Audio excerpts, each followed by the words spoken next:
Hello my dear student, how are you? আশা করি তোমরা সকলে ভালো আছো। আমি আবার তোমাদের মাঝে কারেন্ট ইলেকট্রিসিটির 15 লেকচার নিয়ে হাজির হয়েছি। আজকে আমাদের লেকচার জুড়ে যেটা থাকবে সেটা হচ্ছে an application of Wheatstone bridge circuit. Bridge সার্কিটকে কীভাবে আমরা বাস্তবমুখী ব্যবহার করতে পারি তারই একটা ব্যবহার এখানে দেখা হলো, প্রয়োগ এখানে দেখা হয়েছে। এটা হচ্ছে আমাদের মিটার ব্রিজ। আসলে মিটার ব্রিজ যে নীতিতে কাজ করে সেটা হলো হুইটস্টোন ব্রিজ নীতি। তো হুইটস্টোন ব্রিজ নীতি কাজ করে সাধারণত আমরা দেখেছি যে হুইটস্টোন ব্রিজ নীতি আমাদের প্রয়োগ করা হয় নিস্পন্দ অবস্থায়, অর্থাৎ নাল কন্ডিশনে। সেই নাল কন্ডিশন যখন যায় তখন আমাদের যে চারটা রোধ থাকে, এই যে পি কিউ আর এস, এই পি কিউ আর এস অবস্থায় পি বাই কিউ সমান হচ্ছে আর বাই এস। এই কন্ডিশনে হচ্ছে আমাদের হুইটস্টোন ব্রিজ নীতি কাজ করে। আমি একটা লেকচারে দেখিয়েছি নন ব্যালেন্স অবস্থাতেও হুইটস্টোন ব্রিজ নীতি কীভাবে কাজ করে এবং সেখানে আমাদের অজানা রোধের মানগুলো কিভাবে আমরা নির্ণয় করতে পারি সে বিষয়গুলো আমি দেখিয়েছি, এবং তুল্য রোধ নির্ণয়ের পদ্ধতিও আমি নন ব্যালেন্স কন্ডিশনে দেখিয়েছি। সচরাচর নিয়মে আসলে এগুলো করা নেই, কিন্তু আমি দেখিয়েছি করে। তো এখানে আমরা যেটা আলোচনা করতে এসেছি আজকে মিটার ব্রিজ। মিটার ব্রিজ কি আসলে? মিটার ব্রিজ হচ্ছে যে হুইটস্টোন ব্রিজ নীতিতে আমরা একটা অজানা তারের রোধ নির্ণয় করব। এখানে আমাদের দেখা যাচ্ছে যে একটা কাঠের ফ্রেম আছে, এরকম একটা কাঠের ফ্রেম, এই একটা কাঠের ফ্রেম। সেই ফ্রেমের উপরে আমাদের এই যে লাল চিহ্নিত যে দাগগুলো, এগুলো হচ্ছে ধাতব পাত বসানো আছে। তাহলে এই লাল চিহ্নিত এই দাগগুলো ধাতব পাত। তাহলে ধাতব পাত যদি থাকে তাহলে এখান থেকে পুরোটা পরিবাহী, এটুকু পরিবাহী, এটা পরিবাহী। তাহলে টোটাল এইটাকে আমরা এ বলছি, আমরা এ বিন্দু। হুইটস্টোন ব্রিজে যেমন চারটা বিন্দু থাকে, এ বি সি ডি, তাহলে তার এ বিন্দুটা হচ্ছে আমাদের এই লাল দাগ চিহ্নিত বিন্দুটি। আবার বি লাল দাগ চিহ্নটি হচ্ছে আমাদের বি বিন্দু, আর এইটা হচ্ছে আমাদের সি বিন্দু।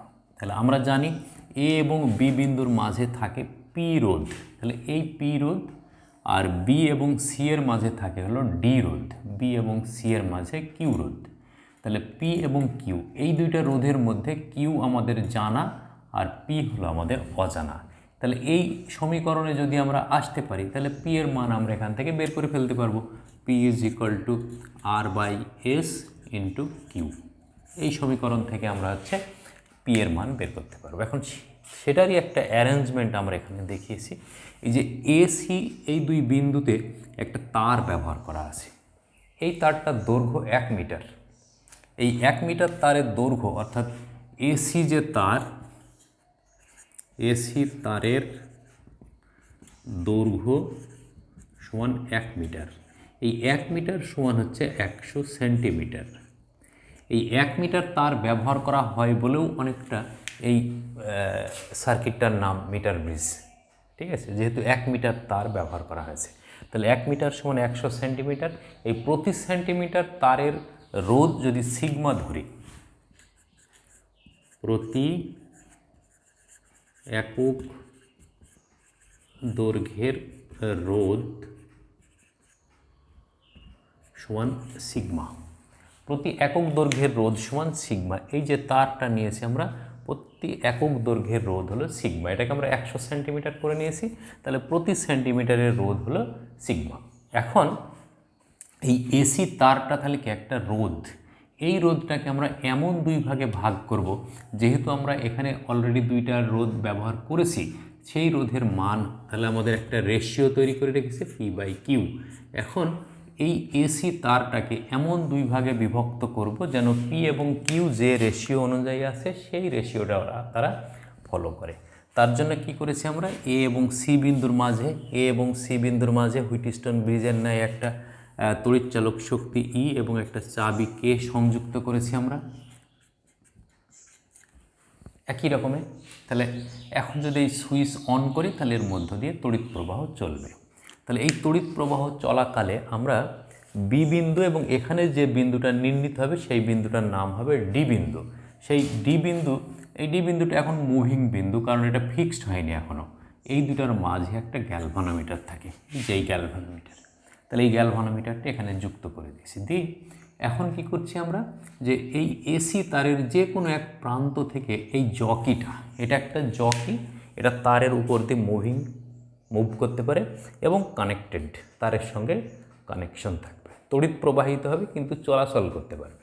তাহলে আমরা এই বিন্দু থেকে আস্তে আস্তে আস্তে আস্তে যদি এই দিকে নিয়ে যাই, আসলে আমরা নিয়ে যাচ্ছি কিসের ভিত্তিতে?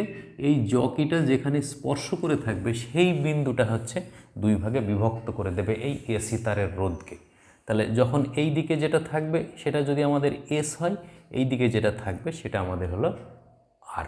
তাহলে আর এবং এস রোধ এই দুইটা অনুপাতে বিভক্ত করবে। কোন অনুপাতে বিভক্ত করবে? P/Q অনুপাতে। তাহলে এই দিক থেকে আনতে আনতে যখন এই তারের রোধটা P/Q অনুপাতে বিভক্ত হয়ে যাবে, সেই জায়গাটা আমরা বুঝবো কিভাবে? সেই জায়গাটা আমরা বুঝবো যে এই গ্যালভানোমিটারের কাঁটার কোনো বিক্ষেপ থাকবে না, অর্থাৎ গ্যালভানোমিটার নাল কন্ডিশনে চলে যাবে। আর গ্যালভানোমিটার যদি নাল কন্ডিশনে চলে যায়, সেটাই হলো আমাদের হুইটস্টোন ব্রিজ সার্কিটের ওই নিস্পন্দ অবস্থা বা নাল কন্ডিশন বা ব্যালেন্স কন্ডিশন। তাহলে সেই ব্যালেন্স কন্ডিশনেই আমাদের হুইটস্টোন ব্রিজ নীতি অ্যাকচুয়ালি কাজ করে থাকে। তাহলে এইভাবে আনতে আনতে দেখা গেল আমরা যে এইখানে যে ডি বিন্দুটা পেলাম, এই ডি বিন্দুটা হচ্ছে আমাদের হুইটস্টোনের কাঁটাটাকে থামিয়ে দিল। তাহলে এটা যদি হুইটস্টোনের কাঁটাটাকে থামিয়ে দেয়, তাহলে এই ডি বিন্দুর বাম দিকে যে রোধ আর ডান দিকে যে রোধ, সেই রোধের অনুপাত হচ্ছে P/Q। এই তারটার সাথে এখানে একটা মিটার স্কেল সংযুক্ত থাকে।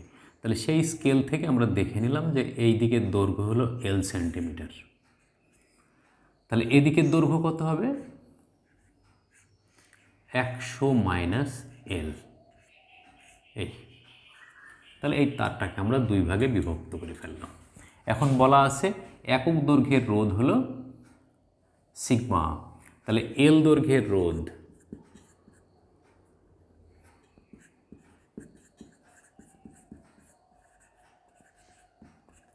এই এল দৈর্ঘ্যের রোধটাই হচ্ছে আমাদের বাম প্রান্তের রোধ, অর্থাৎ আর। সেই আর ইজ ইকুয়াল টু কত? এল sigma.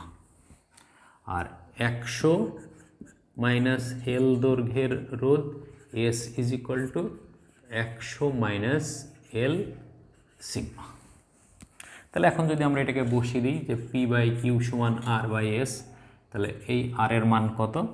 L sigma divided by 100 - L sigma, এটা, বা P/Q is equal to L/100 - L। তাহলে এই সমীকরণটা থেকে এখন আমরা P এর রোধের মান বের করে ফেলতে পারি। কীভাবে? যে এই সমীকরণটা যদি আমরা এখানে একটু দেখাই যে P is equal to L/100 - L into Q. এই সমীকরণটা থেকে এখন আমরা হচ্ছে এই P অজানা রোধের মান বের করতে পারবো। তাহলে এই P অজানা রোধের মান নির্ণয়ের জন্য হুইটস্টোন ব্রিজ সার্কিট ব্যবহার করে যদি আমরা এই সমীকরণটা তৈরি করতে পারি, তাহলে এখান থেকে হচ্ছে আমরা এই P মানের রোধ যেটা ব্যবহার করা হয়েছে সেই রোধের মানটা আমরা নির্ণয় করতে পারি। এখানে তাহলে কি লাগছে যে এইখানে একটা দৈর্ঘ্য, এই দৈর্ঘ্যটা আমরা মিটার স্কেলের সাহায্যে মেপে নেব। এটা পেলে এটা টোটাল দৈর্ঘ্য 100 সেন্টিমিটার, তাহলে এইটুকু যদি আমরা 30 সেন্টিমিটার পাই, 100 - 30 70 সেন্টিমিটার। তাহলে এই অবস্থায় আমরা এটা পাবো। তাহলে 1 নম্বর সমীকরণ হলো এটা।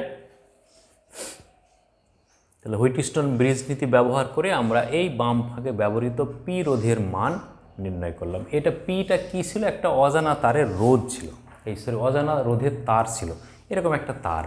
তাহলে এই তারটা এখানে লাগানো আছে। তাহলে এই তারটাকে এখন বের করে নিয়ে এসে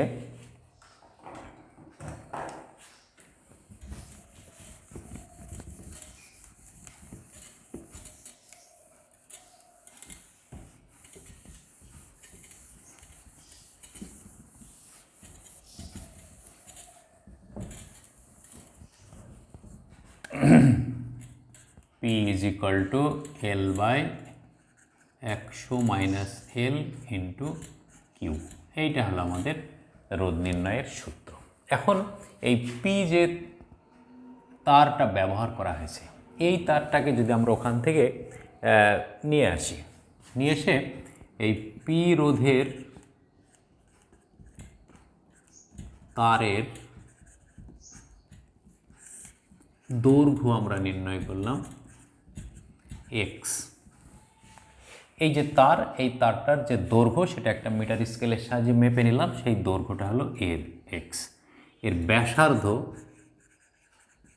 স্লাইড ক্যালিপাসের সাহায্যে এই তারটার ব্যাসার্ধ নির্ণয় করলাম আমরা আর রোধ তো পি আসেই, আপেক্ষিক রোধ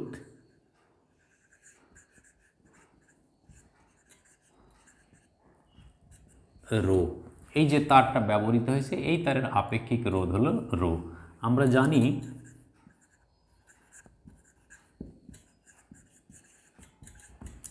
R is equal to rho L by A. তাহলে এই সূত্র অনুসারে আমাদের এখানে R ইজ ইকুয়াল টু কত, পি। এই যে এখানকার যে রোধটা নির্ণয় করেছি সেটা হলো পি। এখানে তাহলে P is equal to rho X, এখানকার দৈর্ঘ্যটা কত নির্ণয় করেছি আমরা, এক্স। আর এ কত নির্ণয় করব আমরা, তাহলে A is equal to pi r square, বা rho is equal to pi r square by x into P. এই যে 2 নম্বর সমীকরণ যেটা পেলাম আমরা, এই সমীকরণ থেকে যদি এই তারের দৈর্ঘ্য অর্থাৎ পি যে রোধ, সেই রোধ বিশিষ্ট তারের দৈর্ঘ্য হলো এক্স, এই তারের ব্যাসার্ধ আমরা আর নির্ণয় করলাম। তাহলে পি তো আমরা হুইটস্টোন ব্রিজ, এই মিটার ব্রিজ ব্যবহার করে পি মানের রোধটা আমরা নির্ণয় করেছি। তাহলে এই মানগুলো যদি এখানে বসাই, তাহলে এই যে অজানা রোধটা আমরা ব্যবহার করলাম, অজানা তারটা আমরা ব্যবহার করলাম, সেই ব্যবহৃত তারের আপেক্ষিক রোধের মান আমরা নির্ণয় করতে পারি। ঠিক আছে, এভাবে তাহলে একটা হুইটস্টোন ব্রিজের অ্যাপ্লিকেশন হিসাবে একটা মিটার ব্রিজ ব্যবহার করে সেই মিটার ব্রিজের সাহায্যে আমরা একটা অজানা তারের রোধ নির্ণয় করতে পারি, সেই অজানা তারের আপেক্ষিক রোধও আমরা নির্ণয় করতে পারি। এটাই হচ্ছে আমাদের হুইটস্টোন ব্রিজের একটা অ্যাপ্লিকেশন। এখন এটার যদি আমরা একটা গাণিতিক দেখি,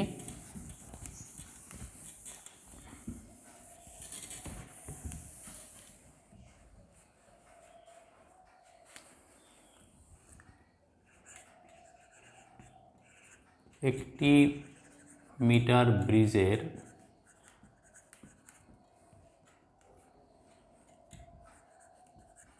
বাম ও ডান ফাঁকে ব্যবহৃত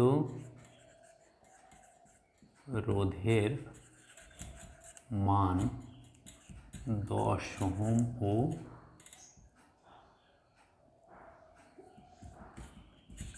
20 ওহম। ব্রিজটির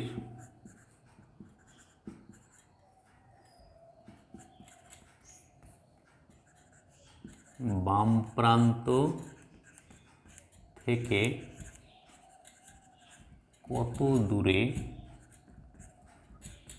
নিস্পন্দ বিন্দু পাওয়া যাবে। এই তাহলে পি সমান দেওয়া আছে কত, 10 ওহম, কিউ সমান কত দেওয়া আছে, 20 ohm, L is equal two what, মানে বাম প্রান্ত থেকে কত দূরে আমাদের নিস্পন্দ বিন্দুটা তৈরি হবে। তাহলে আমরা জানি P by Q is equal to L by 100 minus L.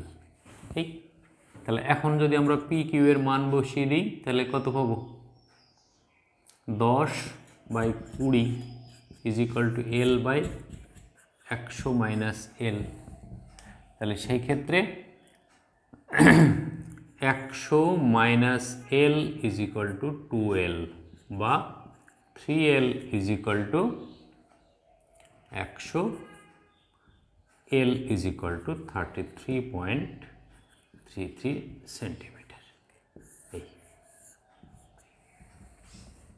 তাহলে বাম প্রান্ত থেকে 33.33 সেন্টিমিটার দূরে নিস্পন্দ বিন্দু পাওয়া যাবে। তাহলে এটা আমরা বের করতে পারি, পি এর মান অজানা রেখে আমরা এটাও করতে পারি। এইভাবে মিটার ব্রিজের কিছু সমস্যার সমাধান করা হয়। তো মিটার ব্রিজের এই সমস্যাগুলো যদি আমরা এই দুইটা সূত্র মনে রাখতে পারি, একটা আপেক্ষিক রোধের জন্য, একটা রোধ নির্ণয়ের জন্য, তাহলে আমরা এই সমাধানগুলো সহজেই করে ফেলতে পারবো। তো আশা করি তোমরা এই লেকচার থেকে উপকৃত হবে এবং এর ব্যবহার যেগুলো আমাদের বইতে আছে, টেক্সট বইয়ে, সেই টেক্সট বইয়ে মিটার ব্রিজের গাণিতিক সমস্যাগুলো তোমরা নিজেরা দেখবে, তাহলে আমার মনে হয় মিটার ব্রিজ নিয়ে আর কোনো সমস্যা থাকবে না। তো ভালো থাকো তোমরা, সুস্থ থাকো, এই কামনাই।